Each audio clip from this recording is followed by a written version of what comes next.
नमस्कार दोस्तों, welcome back to my channel. Friends, मैं आप सबका अपने चैनल स्टॉक्स फॉर लाइफ पे बहुत स्वागत करता हूं। Welcome to STFL family. Guys, कुछ कुछ ऐसे कंपनी होते हैं जिनके रिजल्ट दोस्तों मार्केट में हड़कंप मचा सकते हैं, जो दोस्तों स्टॉक मार्केट के नंबर 1 या फिर नंबर 2 या फिर नंबर 3 कंपनीज होती हैं। और दोस्तों पूरे फंड मैनेजर की बात की जाए, पूरे मीडिया हाउस की, तो भाई वो सुबह से लेकर शाम तक या फिर रात तक उसी स्टॉक को दोस्तों कवर करने के पीछे पड़े रहते हैं। बहुत ऐसे स्टॉक्स होते हैं जिनका रिजल्ट आता भी है दोस्तों और चला भी जाता है, हम लोग को समझ में भी नहीं आता। लेकिन दोस्तों कुछ कुछ रिजल्ट ऐसे होते हैं जो महीना भर पहले से गुणगान होते हैं और दोस्तों पोस्ट होने के बाद भी उसकी चर्चा होते रहते हैं, बिकॉज दोस्तों मार्केट में उनका ऐसा रेपुटेशन है जिस हिसाब से उनको बिल्कुल भी इग्नोर नहीं करना चाहिए, अगर आपके पोर्टफोलियो में है तो भी और नहीं है तो भी। जी हाँ फ्रेंड्स, रिलायंस के आ चुके हैं नतीजे। नतीजे मुझे कैसे लगे, कुछ खट्टे कुछ मीठे। और दोस्तों अल्टीमेट एक हिडन चीज़ है जो आपको कोई नहीं बताएगा, ना ही कोई मीडिया हाउस, ना ही दोस्तों कोई भी ब्रोकरेज हाउस, बिकॉज बहुत ऐसे बड़े बड़े कंपनी दोस्तों इन लोगों को बोलते हैं कि मेरा नेगेटिविटी न्यूज़ नहीं फैलाने के लिए। और दोस्तों हम लोगों को किसी ब्रोकर की सलाह लेनी है फिर नहीं लेनी है वो तो दोस्तों बाद में आती है, लेकिन हमारा माइंड क्या कहता है, हमें रिजल्ट कैसे लगे वो जानना बहुत ज़रूरी है। इसलिए दोस्तों खुद से एनालाइज करना ज़्यादा बेटर होगा।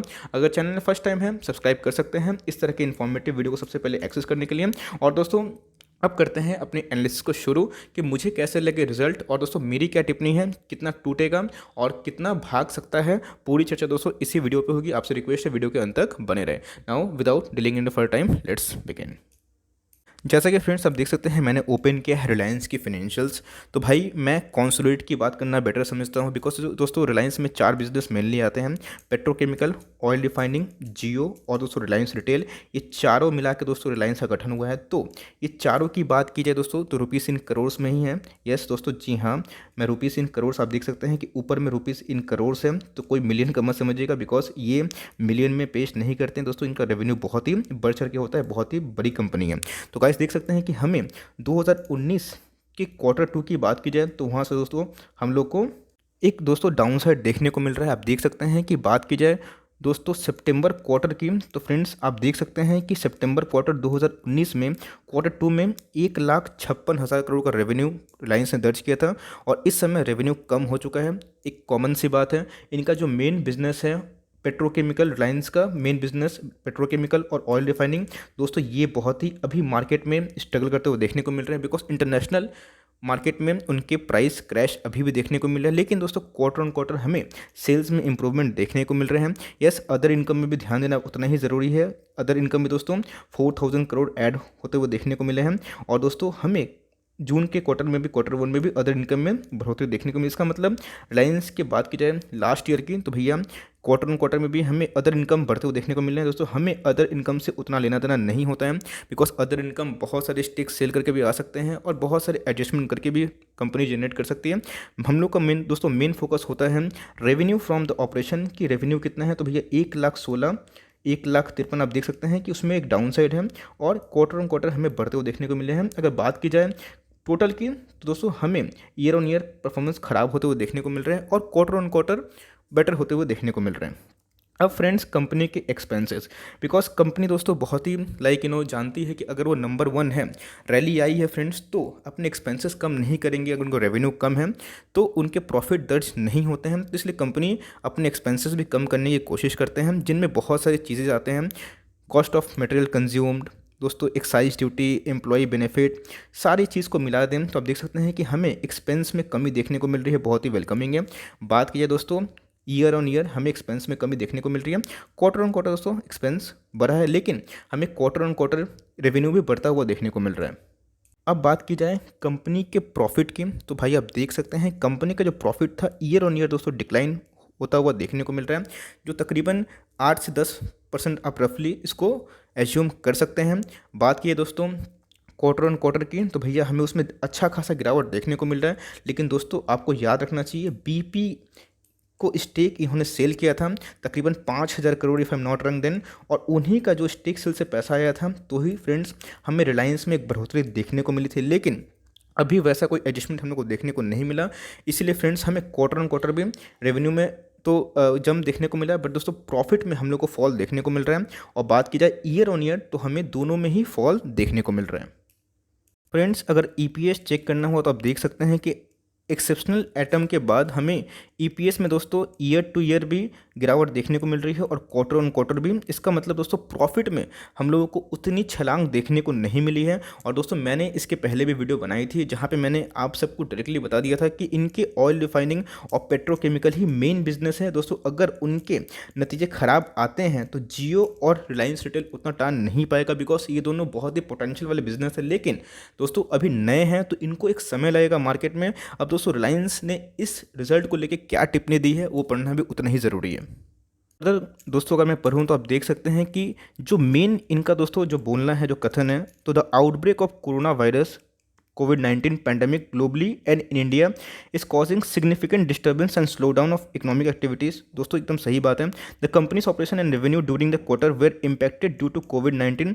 The company has taken into the account the possible assessment of recoverable value of its assets based on internal and external information up to the date of approval। This unaudited standalone financial and current indicators are the future economic condition। तो guys आप देख सकते हैं कि भाई इतने बड़े company और सही में एक कोविड की वजह से दोस्तों इंटरनेशनल अगर प्राइस में क्रैश हम लोग को देखने को मिलेगा तो भाई यहाँ पे हम लोग को एक बात समझना पड़ेगा कि दोस्तों रिलायंस इंटरनेशनल मार्केट से बाहर नहीं है, बिकॉज उनकी कारोबार की सबसे बड़ी स्ट्रेंथ पेट्रोकेमिकल और ऑयल रिफाइनिंग अभी तक है। यस, आने वाले टाइम में दोस्तों जियो और रिटेल भी बहुत बड़े पार्ट हो सकते हैं, लेकिन हमें इसको डिस्काउंट नहीं करना चाहिए कि रिलायंस अभी भी ऑयल और पेट्रोकेमिकल ही वाली कंपनी कहलाती है। अब कुछ एनालिस्ट लोग का भी क्या मानना है, उन्होंने क्या पोल कंडक्ट करी थी और रिलायंस उस पर खरा उतरा है या फिर नहीं, तो भाई ये बताना ये बहुत ज़रूरी है। तो आप देख सकते हैं मनी कंट्रोल का आर्टिकल है भाई।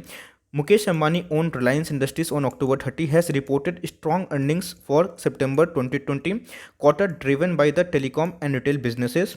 Consolidated profit for the September quarter stood 9,567 crore against adjusted profit 8,380 crore in June quarter दोस्तों। और इसी में हम लोगों को 5 शेयर का जो बीपीसीएल है ब्रिटिश पेट्रोलियम वो दोस्तों ऐड होते हुए देखने को मिला था। और the numbers beat market estimates as a CNBC TV18 poll had estimated the net profit 8,134 crore. दोस्तों अगर बात की जाए CNBC TV पोल्स की तो उस हिसाब से रिलायंस ने दोस्तों अपने बेंचमार्क को बीट कर दिया है। और रिलायंस दोस्तों एक्सपर्ट की मानी जाए तो थोड़ा सा हमें स्ट्रीट एस्टिमेट को बीट करता हुआ देखने को मिला। लेकिन दोस्तों मैं आपको बता दूं कि आप इन सब चक्करों में नहीं पड़ेगा। यस, रिलायंस मेरे कोर पोर्टफोलियो का हिस्सा है, लेकिन दोस्तों मैं देख रहा हूँ सब जगह सिर्फ और सिर्फ जियो की चर्चा हो रही है।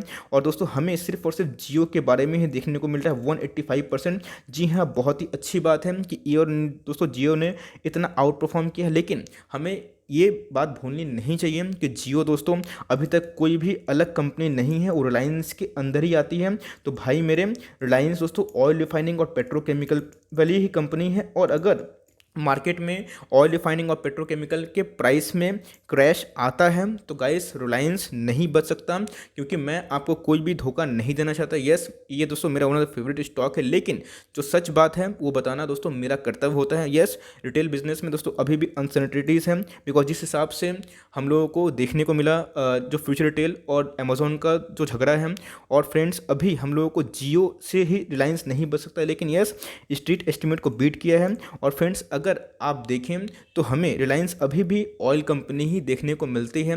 अब फ्रेंड्स मुझे रिजल्ट मिक्स्ड लगे, मुझे रिजल्ट दोस्तों उतने भी बुरे नहीं लगे और उतने भी अच्छे नहीं लगे जिस हिसाब से रिलायंस रैली मार चुका है दोस्तों अपने बॉटम से, बस एक न्यूज़ की वजह से। अब दोस्तों मार्केट इसको क्या रिएक्ट कर सकता है और ये कितना टूट सकता है, वे कितना भाग सकता है, चलिए चार्ट में एनालिसिस करते हैं। लेकिन उससे पहले एक बार थोड़ा फंडामेंटल एनालिसिस करना जरूरी है। आप देख सकते हैं दोस्तों आज हमें 1% से भी अप की तेज़ी देखने को मिली, बस इसी वजह से कि रिलायंस के रिजल्ट अच्छे आ सकते हैं।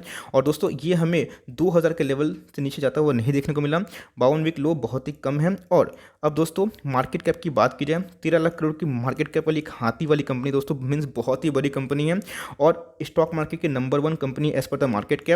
लेकिन जिस प्रीमियम भाव पे दोस्तों ये ट्रेड होता है वो देखने को मिल रहा है, ये दोस्तों अभी भी मुझे थोड़ा सा अभी भी ओवर बॉट लग रहा है। आई मीन टू से दोस्तों थोड़ा सा प्राइम वैल्यूएशन देखने को मिला। यस, नो डाउट स्टॉक बहुत ही अच्छा है, लेकिन जिस हिसाब से इनके पेट्रोकेमिकल बिजनेस और ऑयल रिफाइनिंग को भी ठीक से अगर दोस्तों एनालाइज किया जाए तो हमें ये बात फैक्टर इन करनी चाहिए कि सिर्फ जियो से ही रिलायंस नहीं बना हुआ है।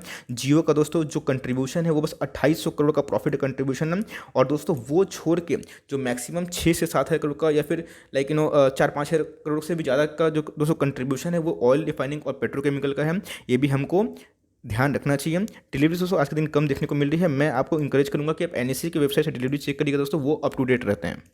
अब आते हैं दोस्तों चार्ट पे कि हमें क्या रणनीति अपनानी चाहिए। यस, आप देख सकते हैं कि रिजल्ट के पहले ही रिलायंस गिरना शुरू हो गया था, बिकॉज मार्केट को भी दोस्तों एक अंदाजा था कि इनके ऑयल रिफाइनिंग के बिजनेस थोड़ा सा कोलैप्स हो सकते हैं। मुझे अच्छा से दोस्तों याद है कि जब कोरोना वायरस नहीं आया था और मार्केट ने दोस्तों इसको थोड़ा सा रिएक्ट किया था, बिकॉज हमें जियो में और रिटेल में दोस्तों अच्छी खासी बढ़त देखने को मिली थी, लेकिन हमें जिस हिसाब से ऑयल और पेट्रोकेमिकल में थोड़ा डाउन साइड देखने को मिला था दोस्तों, तो रिजल्ट थोड़ा सा नेगेटिव मार्केट ने लिया था। बात की है दोस्तों तो कोरोना वायरस पहले की बात कर रहा हूं, लेकिन अब की कंडीशन थोड़ी अलग है, बिकॉज अभी मार्केट में दोस्तों इसको फैक्टर इन कर चुका है। अब रिजल्ट दोस्तों मार्केट को कैसे लगे ये तो दोस्तों मार्केट खुलने के बाद ही समझ में आएगा, लेकिन दोस्तों मुझे रिजल्ट अभी तक मिक्स लग रहे हैं।